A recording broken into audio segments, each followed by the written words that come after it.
کی دعا مل گئی، ہم کو شہری نبی کی فدا مل گئی، ہم جو پہنچے مدینے تو ایسا لگا، ہم جو پہنچے مدینے تو ایسا لگا جیسے پردیسیوں کو پناہ مل گئی۔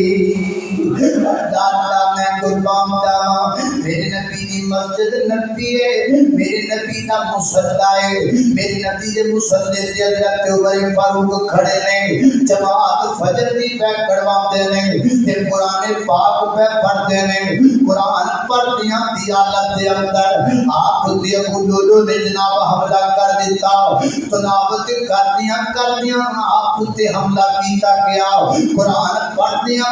آپ تے حملہ کیتا گیا، اور پھر یہی حملہ آپ دی شہادت دا سبب بن گیا۔ لہذا پتہ لگا جناب عمر فاروق بھی قرآن پڑھدیاں دنیا تو گئے۔ سیدنا حضرت عثمان غنی آئے رضی اللہ تعالیٰ عنہ، آپ دا معاشرہ کامیاں کر رہا ہے، آپ دے گھر وچ آپ نوں بند کر دیتا گیا ہے، کھانا بھی کوئی نہیں دیتا جاندا، پانی بھی نہیں دیتا جاندا، تے بھوک پیاس بھی لگدی ہے۔ پوچھن والیاں پوچھیا اے عثمان غنی جی، جدو بھوک لگدی ہے کی کردے ہو، جدو پیاس لگدی ہے کی کردے ہو؟ فرماتے نے جدو بھوک پیاس لگدی ہے میں قرآن پڑھنا، اللہ بھوکاں تے پیاساں دور کر چھڑدا ہے۔ اللہ میں قربان جاواں، آخری لمحے آئے جناب عثمان رضی اللہ تعالیٰ دے اینی کر کے مصحف پاک سامنے رکھے ہے، قرآن پہ پڑھدے نے، صبغۃ اللہ ومن احسن من اللہ صبغا ونحن له عابدون، قل اتحاجوننا فی اللہ وهو ربنا وربکم ولنا اعمالنا لکم اعمالکم۔ حضرت عثمان قرآن پہ پڑھتے ہیں، ایک بدبخت کے بڑیا ورنہ کر کے آپ دی جناب گردن پاک دیوار کیتا، خون گریائیں قرآن دے اولاد دے۔ سیدنا حضرت عثمان جام شہادت نوش کر کرتے ہیں، زبان چکی پہ پڑھتے ہیں، فَسَيَكْفِيكَهُمُ اللَّهُ۔ قرآن پڑھدیاں دنیا تو جا رہے ہیں، قرآن پڑھدیاں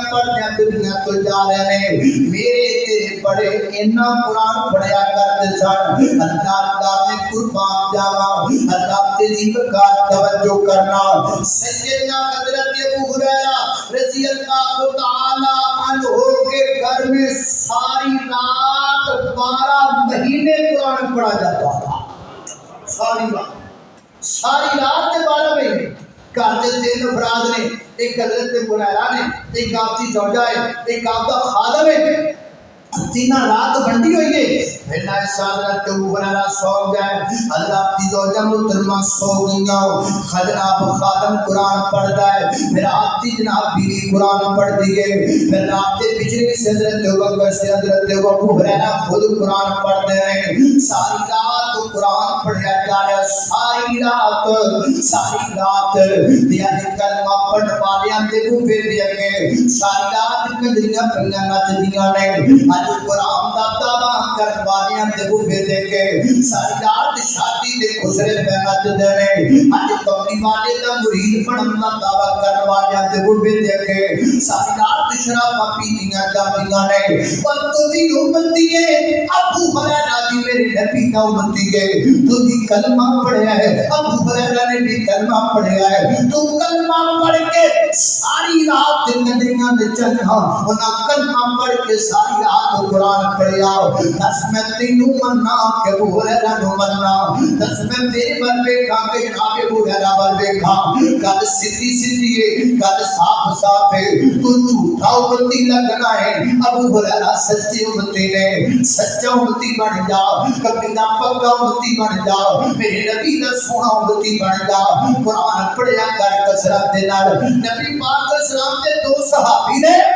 تے پہلا پہلے رات دا ٹائم ہے دوواں دے ذمہ آ گیا پہلا کہ رات پوری تسی دوواں پہرا دینا انہاں آپس گل کیتی کہ یار نہیں کرنے سارے نہیں جاگنا تے ادھی رات تو جاگ رہا ہے تے ادھی رات میں جاگ رہی نا ادھی رات تو سو لے گا ادھی رات میں سو لے گا انہاں کہا بالکل ٹھیک ہے ایک سو گیا ایک جاگ نبی پاک تو ساتھ جڑا جاگ رہا ہے نا انہیں دل تے سوچیا بھی یار ویلے ہی بیٹھے ہیں تو چلو قرآن ہی پڑھ رہے ہیں اسی کہنے ہیں ویلے ہی بیٹھے ہیں چلو ٹک ٹاک ہی دیکھ رہے ہیں ویلے بیٹھے چلو فیس بک ہی چلا رہے ہیں ویلے بیٹھے چلو کوئی مووی دیکھ رہے ہیں جو تو سن لو اللہ اللہ میں قربان جاواں چلو ویلے بیٹھے ہیں قرآن ہی پڑھ لینے انہاں نے وضو بنایا تے وضو بنا کے اللہ ضرور نماز نیک دیتی تے قرآن پاک دی تلاوت شروع کر دیتی اللہ پاک دا قرآن پڑھتے رہے الحمدللہ الذی انزل علی عبده الکتاب ولم یجعل له عوجا ایک قرآن میٹھا دوسرا صحابی دا شان میٹھا اللہ دا قرآن خدا دی قدرت دا کیسا انمول خزانہ ہے قرآن خدا دی قدرت دا کیسا انمول خزانہ ہے وہ نازل کملی والے تھے جو نبیاں دے